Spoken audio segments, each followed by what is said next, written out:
کہا جاؤ پیشگی پہلے میں نے معافی دے دی، یعنی یہ کہا معاف کر دیا۔ آج ہم اپنے سگے باپ کو معاف نہیں کرنا چاہتے، آج سگا باپ بھی بیٹے کو معاف کرنے کے لیے تیار نہیں ہے، گھر گھر میں آگ لگی ہوئی ہے۔ ماں باپ سے بھی گزارش ہے اپنے بیٹوں کے حقوق کا بھی خیال کرنا، اور بیٹوں سے بھی گزارش ہے کہ اپنے ماں باپ کے حقوق کا بھی خیال کرنا۔ بیٹے کے لیے اس حد تک جو حکم ہے نا کہ اگر آواز بلند ہو جائے گی نا تو اعمال برباد کر دیے جائیں گے، ایسے ہی ماں باپ کو بھی چاہیے کہ اپنے بچوں کے حقوق کا خیال کرتے ہوئے ان کی بھی دل شکنی نہ کرنا، کہیں ایسا نہ ہو جائے کہ ان کے دل ٹوٹ گئے نا تو کہیں اللہ تمہاری بھی پکڑ نہ کر لیں۔ یہ نہ سمجھے کہ آپ ماں باپ ہیں تو بس جو چاہیں کریں، نہیں، شریعت نے جو ان کے حقوق ادا کرنے کے لیے کہا ہے وہ تو آپ کو کرنا ہی پڑے گا۔ لیکن بات عرض کر رہا تھا کہ غریب نواز رضی اللہ تعالیٰ عنہ نے پہلے ہی معاف کیا، اور جیسے معاف کیا نا تو وہ دونوں ڈاکو جو ہے کہنے لگے کہ حضرت آپ نے معاف کر دیا؟ کہا معاف کر دیا۔ حضرت ایک کام کریں، کہا کیا؟ کہا کھانا تو ٹھیک ہے تھوڑا بہت ہے تو ہم لوگ کھا لیں گے، لیکن آپ کیا کریں گے؟ کیا جواب تھا؟ ماں باپ نے کتنا 15 سال میں نکھار دیا تھا۔ ارشاد فرمایا نادانو، جب تم لوگوں کے ساتھ فریب کرتے ہو تو اللہ تمہارا جنگل میں انتظام کر سکتا ہے، تو میں حسن دین کی مدد کے لیے جا رہا ہوں۔ یعنی تم لوگوں کو دھوکہ دے رہے ہو تو اللہ تمہیں میرے ذریعے سے ہی صحیح، اگرچہ تم نے دھوکہ کیا لیکن کھانا تو ملا نا۔ جب اللہ تم ڈاکوؤں کو دے سکتا ہے تو کیا مجھ حسن کو نہیں دے گا؟ یعنی میں جس کام کے لیے جا رہا ہوں اچھے کام کے لیے، میری فکر نہ کریں، آپ کھانا کھا لیں، آپ اپنا کھانا رکھ لیں۔ تو کہا حضرت کھانا نہ صحیح، یہ رقم تو لے لیں، سفر بڑا دور کرنا، آپ کو کہاں جانا؟ کا نیشا پور کا، وہ تو بڑا دور ہے۔ غریب نواز مسکرائے فرمائے کہا آپ میری فکر نہ کریں، کچھ تو دور ہے نا؟ کہا ہاں۔ کہا رقم کی ضرورت پڑتی نا؟ کہا ہاں۔ کہا تمہیں یہ رقم کہاں سے ملی؟ کہا آپ سے۔ کہا انتظام کس نے کر دیا؟ کہا اللہ نے۔ تم نے جب دھوکہ کیا رقم کا تمہارے لیے انتظام ہو سکتا ہے تو مجھے بھی جہاں رقم کی ضرورت پڑے گی نا تو میرا پروردگار میرے لیے بھی انتظام کر دے گا۔ یعنی یہ 15 سالہ عمر میں آپ کا اخلاق یہ تھا اور زبان میں یہ اثر تھا۔ جب یہ دونوں نے یہ سنا نا تو وہیں کھانا بھی رکھ دیا، رقم بھی رکھ دی، اور ایسے پیر پکڑ لیے۔ کہا حضور پہلے توبہ کروا دیں آپ۔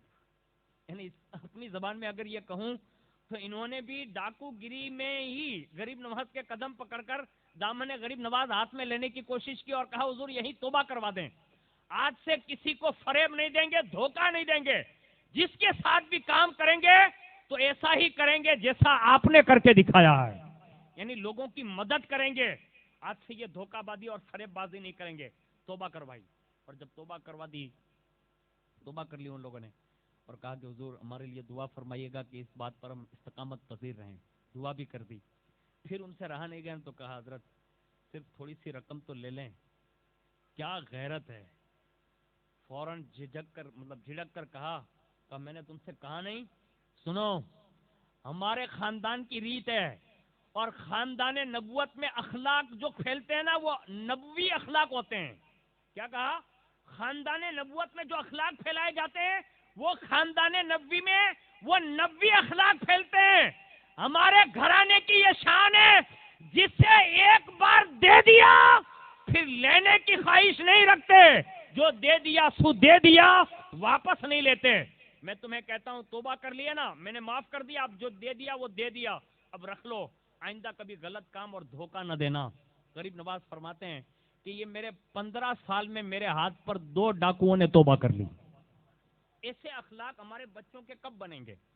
جب ہمارے پاس ایسا وسیلہ مضبوط ہوگا، یہ ہمارے ماں باپ بھی مضبوط ہوں گے، اخلاق مند ہوں گے۔ یہی غریب نواز نیشا پور پہنچ گئے۔ جب سفر کر کے گئے نا تو ایک بادشاہ وہاں کا جو تاجر تھا نا، سلطان وہ زمانے کا، انہی کے ساتھ نیشا پور تک ان کی رسائی ہو گئی، اور جیسے ہی وہاں پہنچ گئے تو وہاں گئے نا تو مسجد جو تھی نا بڑی ویران تھی نیشا پور میں، اور غریب نواز خود بیان کرتے ہیں کہ دھول لگی ہوئی تھی۔ میں نے اذانیں کئی، عصر کی، مغرب کی، عشاء کی، جب عشاء کی نماز پڑھ رہا تھا نا تو عصر میں 5 بندے آئے تھے، مغرب میں 3 آئے، عشاء میں تو ایک بھی نہیں آیا۔ اور لوگوں سے میں نے جب پوچھا تھا نا، لوگ یہ کہتے تھے کہ یہاں کچھ لوگ آتے ہیں جوانوں کو مار دیتے ہیں، اس لیے ہمارے بستی میں سے کوئی باہر نکلتا نہیں ہے۔ میں بھی آپ سے ایک سوال پوچھتا ہوں، سچ سچ بتانا، یہاں کتنی مسجد ہے؟ زور سے بولو نا۔ 10 مسجد۔ آیا مسجد میں آپ جائیے تو کوئی گردن ماری دے؟ زور سے بولو، اور زور سے نہیں، منے تو لگے کوئی ڈاکو باکو آتا جائے نا گردن ماری دیتا ہے۔ نہیں نا. غریب نواز فرماتے میں اس شہر میں پہنچا جہاں جوان اگر عشاء کی نماز پڑھنے آتا تھا تو لوگ گردن مار دیتے تھے. اور بوڑھوں نے مجھے عصر میں بھی سمجھایا، مغرب میں بھی سمجھایا کہ ہمارے گھر چلو وہیں نماز پڑھیں گے، یہاں کسی کا بھروسہ نہیں، یہاں لوگ گردن مار دیتے ہیں. اس وقت ان بوڑھوں کو غریب نواز نے جو درس دیا تھا نا وہ سننے کے قابل ہے. ارشاد فرمایا میرے بزرگوں میری جان کی فکر نہ کرو، جب وہ سجستان سے لے کر نیشا پور تک اس شان سے پہنچاتا ہے تو میری جان کی حفاظت کا بھی ذمہ اسی نے لیا ہے. اب میری فکر نہ کریں، جان اللہ کے دستے قدرت میں ہے. جیسے یہ کہا نا تو بوڑھے تو مغرب میں چلے گئے، عشاء کی نماز ہوئی نا تو غریب نواز فرماتے میں نے اذان دی، اور اذان دینے کے بعد جب میں نماز پڑھنے لگا نا عشاء کی، اب فرماتے ہیں کہ اس وقت باقاعدہ میں نے ابھی پہلی رکعت یا دوسری رکعت تھی غالباً دوسری رکعت میں سورہ حشر کا آخری رکوع پڑھ رہا تھا، اور جیسے میں نے سورہ حشر کا آخری رکوع شروع کیا اتنے میں آہٹ محسوس ہوئی کہ کوئی آ گیا اندر مسجد میں، لیکن وہ آہٹ کے بعد فوری طور پر سناٹا چھا گیا. اور جیسے میں نے نماز سے سلام پھیرا نا تو مجھے ایسا لگتا تھا کہ میرے قرآن پڑھنے نے ان کو سہما کر رکھ دیا تھا. یعنی وہ آنے والے کوئی اور لوگ نہیں تھے، ڈاکو تھے.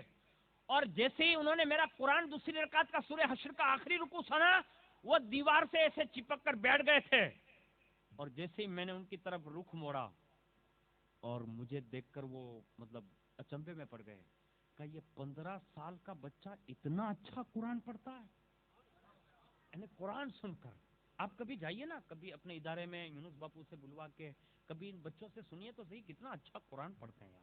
آپ کبھی ان سے نعت سنیے، کبھی ان کے بیانات سنیے، آپ کو موقع ملے نا تو آپ کو جانا بھی چاہیے اور یہ کچھ کرنا چاہیے، اور بچوں کی رغبت کے لیے بھی کچھ کرنا چاہیے تاکہ یہ بچوں کے حوصلے اور مضبوط ہو جائیں. اس لیے کہ یہ کھڑے کہاں رہیں گے ہماری مسجدوں کے مسلوں پر ہی نا، جب یہ اور اچھا قرآن پڑھتے ہو جائیں گے اور اللہ ان کے قرآن کے نور کی برکت سے اللہ ہماری آنے والی نسلوں کے ایمان اور عقیدے کی بھی حفاظت فرمائے گا. یہ چند لوگ جو تھے نا وہ سہم گئے. غریب نواز فرماتے میں نے 3 سطر کا خطبہ دیا، یعنی 3 لائن کا. پہلا یہ میں نے کہا اللہ نے جب توفیق دی ہے تو مسجد تک آ گئے ہو تو انتظار کس بات کا، میں نے مسجد صاف کر کے رکھ دی ہے، جلدی وضو کرو اور نماز پڑھ لو. بس پہلی سطر یہ تھی. آج کتنے میں تقریر ہے؟ چھٹی. کتنے میں تقریر ہے؟ زور سے. چھٹی. اب میں تو یونس باپو کو پوچھوں گا نہیں کہ کتنے نمازی پڑھیں، لیکن میں خود آ کے دیکھ کے گیا ہوں کہ جو وہی پرانے لوگ بوڑھے ہیں نا وہی نماز پڑھتے ہیں. جمعہ مسجد میں بھی ہمارے مولانا صابر صاحب ہیں، ان کو بھی پوچھنے کی ضرورت نہیں مجھے. میں آپ سے پوچھتا ہوں کہ غریب نواز رضی اللہ تعالیٰ عنہ 15 سال میں ڈاکوؤں سے کہتے ہیں نا کہ نماز پڑھو تو وہ بھی پڑھنے لگتے ہیں. یعنی اس زمانے کے لوٹ مار کرنے والے لوگ بھی نمازی تو ضرور تھے کہنے پر، اور جیسے کہا نا تو وہ فوراً تیار بھی ہو گئے، وضو بھی کیا، نماز بھی پڑھی. اور جیسے نماز سے سلام ان لوگوں نے پھیرا نا تو غریب نواز نے فرمایا اب میری 2 باتیں اور سن لو. کہا کیا؟ کہا یہ کیوں کرتے ہو ظلم؟ تو کہا فلاں بادشاہ ہے نا سلطان. کہا ہاں. کہا یہ پورے شہر والے ان کے شیدائی ہے اور ہم نہیں چاہتے کہ ان کا کوئی شیدائی ہو. غریب نواز نے تعلیم دیتے ہوئے فرمایا وہ بادشاہ جو ان لوگوں کے ساتھ اچھا سلوک کرتا ہے نا، کہا ہاں. کہا آج سے تم بھی کرو، یہ لوگ تمہارے بھی شیدائی بن جائیں گے. یعنی یہ درس دیا غریب نواز نے پوری زندگی. یہ بچپن سے لے کر پوری زندگی آپ درس دیتے رہے. غریب نواز کی سینکڑوں زندگی کے واقعات ہیں جو ہمارے لیے اور آپ کے لیے سب کے لیے درس عبرت ہیں. جتنا بیان کیا جائے گا اتنا کم ہوگا، لیکن آپ سے گزارش ہے کہ اس آیت کے 2 ورق میں نے بیان کر دیے، ایک اللہ سے ڈرنے کے معاملے میں اور ایک وسیلہ مضبوط تلاش کرنے کے معاملے میں. کل اگر اللہ نے توفیق دی تو مجاہدہ کرنا جس کو کہتے ہیں نا، جس میں تکالیف ہوتی ہے، اس حوالے سے اللہ نے توفیق دی تو غوث پاک کے کچھ مجاہدات اور غوث پاک کے کچھ خطبات آپ کے سامنے عرض کرنے کی سعادت حاصل کروں گا. وما علینا الا البلاغ. السلام